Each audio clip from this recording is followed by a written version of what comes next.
मुंबई, ये वो शहर है जहाँ सितारे बनते हैं और जहाँ सितारे अक्सर सबसे ज्यादा अकेले होते हैं। आरव खन्ना 33 साल का बॉलीवुड का सबसे बड़ा सुपरस्टार था। उसकी हर फिल्म 100 करोड़ का आंकड़ा पार करती थी। उसकी एक झलक के लिए हजारों की भीड़ जमा हो जाती थी और उसकी जिंदगी एक खुली किताब थी जिसे हर कोई पढ़ता था पर समझता कोई नहीं था। अपनी ब्लॉकबस्टर की सफलता की पार्टी में हजारों कैमरों की फ्लैशलाइट्स के बीच आरव मुस्कुरा रहा था, लेकिन उसकी आंखें खाली थीं। वो इस दिखावे की दुनिया से, इन झूठे रिश्तों से और अपने ही बनाए हुए इस सोने के पिंजरे से थक चुका था। उसे एक ब्रेक चाहिए था, एक ऐसी जगह जहां कोई उसे आरव खन्ना द सुपरस्टार की तरह नहीं, बल्कि सिर्फ एक आम इंसान की तरह देखे। उस रात उसने अपने भरोसेमंद मैनेजर के साथ मिलकर एक प्लान बनाया। अगले कुछ हफ्तों के लिए आरव खन्ना दुनिया के लिए गायब हो जाएगा। कुछ दिनों बाद मसूरी के पास एक छोटे शांत हिल स्टेशन लैंडोर की धुंध भरी सड़कों पर एक साधारण सा नौजवान घूम रहा था। उसने एक हुडी, एक बेसबॉल कैप और धूप का चश्मा पहना हुआ था। वो राहुल था, एक लेखक जो अपनी नई किताब के लिए प्रेरणा ढूंढने आया था। ये राहुल असल में आरव खन्ना था, जो अपनी जिंदगी की सबसे बड़ी भूमिका निभा रहा था, एक आम आदमी की। घूमते घूमते उसकी नजर एक छोटी सी पुरानी दुकान पर पड़ी, द रीडिंग नूक, एक किताबों की दुकान। उसे लगा जैसे ये जगह उसे बुला रही हो। वो अंदर चला गया। दुकान के अंदर किताबों की एक भीनी भीनी महक थी और एक सुकून भरी खामोशी थी। और वहीं काउंटर के पीछे 29 साल की अन्निका जोशी बैठी थी, जो अपनी किसी पसंदीदा किताब में खोई हुई थी। अन्निका उस दुकान की मालकिन थी। वो दिल्ली की भागदौड़ छोड़कर यहाँ बस गई थी। उसकी दुनिया इन्हीं किताबों, पहाड़ों और अपनी छोटी सी शांत जिंदगी के इर्द गिर्द घूमती थी। उसने फिल्में देखना लगभग छोड़ ही दिया था और उसे सितारों की दुनिया से कोई लेना देना नहीं था। उसने नजरें उठाकर राहुल को देखा। कुछ मदद चाहिए?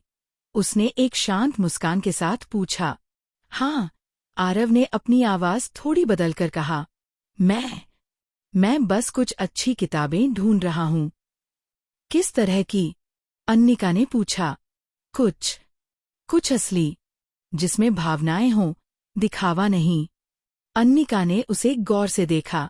आजकल के टूरिस्ट तो बेस्ट सेलर ही मांगते हैं, उसने हल्के से मुस्कुराते हुए कहा। लगता है आपका टेस्ट थोड़ा अलग है। वो उठी और उसे एक पुरानी किताब थमा दी। इसे पढ़िए, शायद आपको पसंद आए। आरव ने उस किताब को देखा। वो एक गहरी, दार्शनिक किताब थी। उसे हैरानी हुई और एक अजीब सी खुशी भी। सालों बाद किसी ने उसे उसकी शक्ल देखकर नहीं, बल्कि उसके शब्दों को सुनकर परखा था। उस दिन के बाद द रीडिंग नूक राहुल का ठिकाना बन गया। वो रोज वहां आता, एक कोने में बैठकर घंटों पढ़ता और अन्निका के साथ कॉफी पीता। उनकी बातें शुरू हुईं, किताबों के बारे में, जिंदगी के बारे में, सपनों के बारे में। आरव ने उसे बताया कि वो एक लेखक है जो एक कहानी की तलाश में है, और अन्निका ने उसे बताया कि कैसे ये किताबें ही उसकी सबसे अच्छी दोस्त हैं। आरव अन्निका की तरफ खिंचता जा रहा था। उसकी सादगी, उसकी बुद्धिमत्ता और उसकी वो बेपरवाही, जिसमें वो उसे एक आम इंसान समझ रही थी, आरव के लिए किसी ताज़ी हवा के झोंके की तरह थी। उसे पहली बार एहसास हो रहा था कि असली होना क्या होता है, और अन्निका को भी ये रहस्यमयी राहुल दिलचस्प लगने लगा था।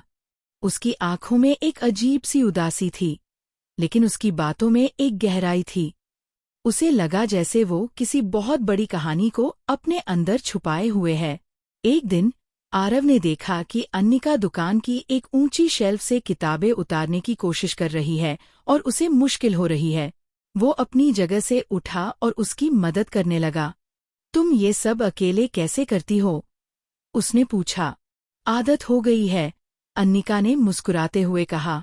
उस दिन के बाद राहुल अक्सर दुकान के कामों में उसकी मदद करने लगा।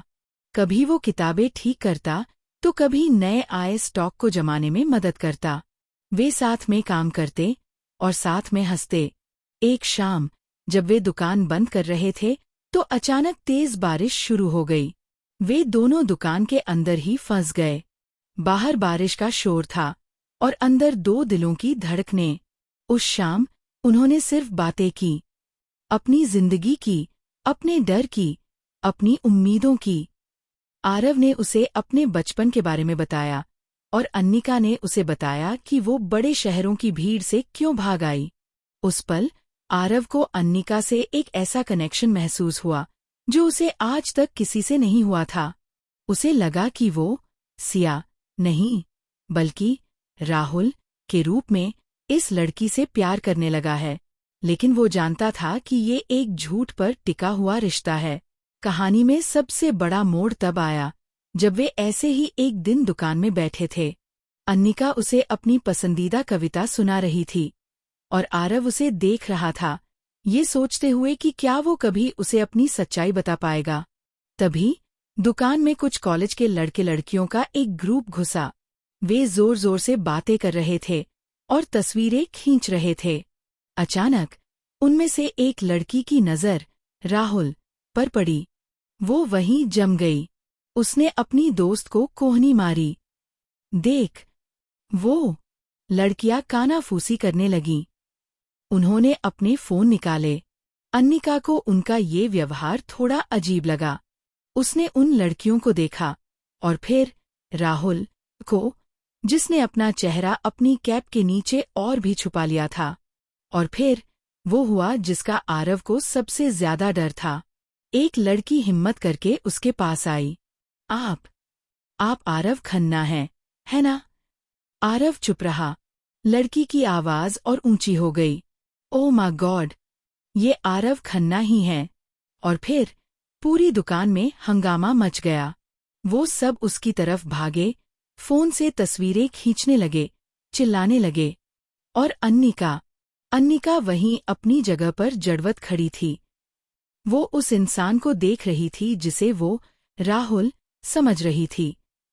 और फिर उसने उन लड़कियों के फोन की स्क्रीन पर उसकी तस्वीर देखी, एक सुपरस्टार की तस्वीर। उसका सिर चकरा गया। उसे लगा जैसे किसी ने उसके पैरों के नीचे से जमीन खींच ली हो।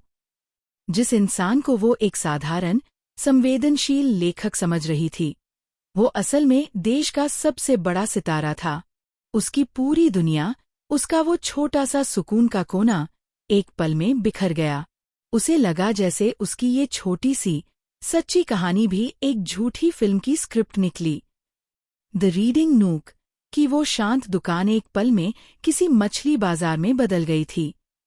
आरव किसी तरह उस भीड़ से बचकर बाहर निकला, लेकिन वो अन्निका के चेहरे पर आए अविश्वसनीयता और दर्द के भाव को नहीं भूल पा रहा था। अगले दिन लैंडोर की वो शांत वादियाँ एक मीडिया सर्कस में तब्दील हो चुकी थीं। हर कोने में न्यूज़ वैन, पैपराजी और फैंस की भीड़ थी। अन्निका की छोटी सी निजी जिंदगी एक नेशनल हेडलाइन बन गई थी। सुपरस्टार आरव खन्ना की मिस्ट्री गर्ल। उसे घर से निकलना मुश्किल हो गया था। यही वो दुनिया थी जिससे अन्निका नफरत करती थी, और आज वो उसी दुनिया के केंद्र में थी। वो खुद को ठगा हुआ महसूस कर रही थी। उस शाम आरव भेष बदलकर किसी तरह पैपराजी से बचकर उसके घर पहुंचा। अन्निका, प्लीज मेरी बात सुनो। अन्निका ने दरवाजा खोला, लेकिन उसकी आंखों में अब वो पुरानी गर्मजोशी नहीं, बल्कि एक ठंडी नफरत थी। क्या सुनना है मुझे? एक और कहानी, एक और झूठ, वो चिल्लाई। क्या ये सब तुम्हारे लिए एक खेल था, आरव? अपनी बोरिंग जिंदगी में थोड़ा रोमांच लाने का एक तरीका, या अपनी अगली फिल्म के लिए रिसर्च? नहीं अन्निका, ऐसा नहीं है, आरव ने दर्द से कहा। मेरा यकीन करो, जो कुछ भी हमारे बीच था, वो सच था। राहुल कोई किरदार नहीं था, वो मैं हूँ। वो असली मैं हूँ, जिसे मैं सालों से इस स्टारडम के पीछे छुपाता आया हूँ। मुझे इस पर यकीन क्यों करना चाहिए? अन्निका ने पूछा, उसकी आवाज में आंसू थे। तुम्हारी पूरी दुनिया ही तो एक दिखावा है, तो फिर तुम यहाँ से चले जाओ। उसने दरवाजा बंद करते हुए कहा, अपनी दुनिया में लौट जाओ। मेरी इस छोटी सी सच्ची दुनिया में तुम्हारे और तुम्हारे झूठ के लिए कोई जगह नहीं है। आरव का दिल टूट गया। वो जानता था कि उसने अन्निका का भरोसा खो दिया है। भारी मन से वो वापस मुंबई लौट आया। मुंबई आकर उसे अपना वो आलीशान घर, वो पार्टियां, वो चकाचौंध, सब कुछ पहले से भी ज्यादा खोखला लगने लगा। उसे अन्निका की याद आ रही थी, उसकी दुकान की और उन शांत पलों की। उसे एहसास हुआ कि वो अब अपनी पुरानी जिंदगी में वापस नहीं लौट सकता। उसने एक ऐसा कदम उठाया जो उसके पीआर मैनेजर ने उसे कभी नहीं करने दिया होता। उसने एक प्रेस कॉन्फ्रेंस बुलाई। सबको लगा कि वो अपनी अगली फिल्म की घोषणा करेगा, लेकिन आरव ने कुछ और ही किया। मैं आज यहाँ अपनी किसी फिल्म के बारे में बात करने नहीं आया हूँ, उसने कहना शुरू किया। मैं यहाँ अपनी जिंदगी के बारे में बात करने आया हूँ। आप सब मुझे एक सुपरस्टार के रूप में जानते हैं, लेकिन सच तो ये है कि मैं बहुत अकेला हूँ। मैं उस जिंदगी से थक चुका हूँ जहाँ हर भावना एक दिखावा है। कुछ हफ्ते पहले मैं एक ऐसी जगह गया जहाँ मुझे पहली बार एहसास हुआ कि असली खुशी क्या होती है। मैं वहाँ एक ऐसी लड़की से मिला जिसने मुझे किसी स्टार की तरह नहीं, बल्कि एक इंसान की तरह देखा। उसने कैमरे में देखते हुए कहा, मैंने झूठ बोला और उस झूठ ने उसकी शांत जिंदगी में तूफान ला दिया। मैं आज आप सबके सामने उससे माफी मांगना चाहता हूँ। अन्निका, अगर तुम मुझे सुन रही हो तो आई एम सॉरी। मैंने तुमसे तुम्हारा सुकून छीन लिया। मैं तुमसे कुछ वापस नहीं मांग रहा, बस तुम्हारी माफी चाहता हूँ। ये प्रेस कॉन्फ्रेंस टीवी पर लाइव थी। लैंडोर में अपनी किताबों की दुकान में अन्निका ने भी उसे देखा। उसने आरव की आंखों में एक ऐसी सच्चाई, एक ऐसी बेबसी देखी जो किसी स्क्रिप्ट का हिस्सा नहीं हो सकती थी।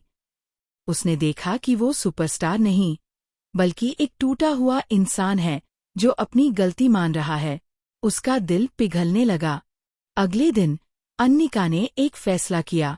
उसने अपनी दुकान कुछ दिनों के लिए बंद की और मुंबई के लिए ट्रेन पकड़ ली। वो आरव के आलीशान बंगले पर नहीं गई। वो उस जगह गई जिसके बारे में आरव ने उसे अपनी बातों में बताया था, वर्सोवा का एक शांत, पुराना किनारा, जहाँ वो बचपन में अपनी माँ के साथ आता था।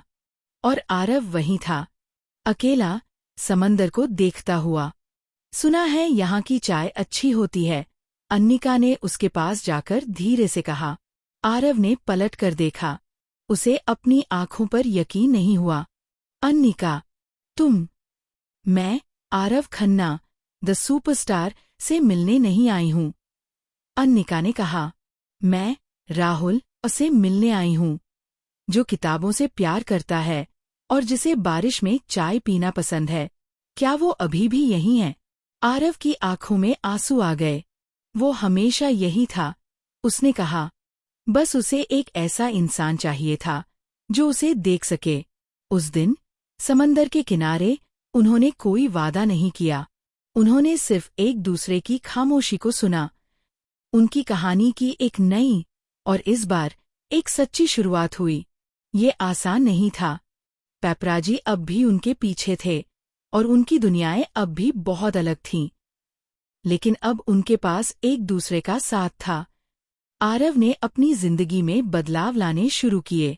उसने कम फिल्में साइन की और ज्यादा वक्त अन्निका के साथ बिताने लगा। 1 साल बाद द रीडिंग नूक अब पहले से ज्यादा मशहूर थी, लेकिन वहां अब भी वही शांति थी। शाम को दुकान बंद करने के बाद अन्निका और आरव अक्सर वहीं रुक जाते। उस शाम भी वे दोनों दुकान के एक कोने में बैठे थे। आरव अब कोई दार्शनिक किताब नहीं, बल्कि एक बच्चों की कहानी की किताब पढ़ रहा था और अन्निका अपना सिर उसके कंधे पर रखे मुस्कुरा रही थी। तो मिस्टर खन्ना, अन्निका ने छेड़ा, आपकी अगली फिल्म कौन सी है? आरव ने किताब बंद की और अन्निका का चेहरा अपने हाथों में लिया। मेरी अगली और मेरी आखिरी फिल्म दोनों ही तुम हो, उसने कहा। मेरी जिंदगी की सबसे खूबसूरत लव स्टोरी। एक सुपरस्टार जिसने सितारों की ऊंचाई देखी थी, उसे अपना आसमान जमीन पर मिल गया था। और एक साधारण लड़की जो किताबों में कहानियां ढूंढती थी, उसने अपनी जिंदगी की सबसे खूबसूरत कहानी खुद लिख ली थी।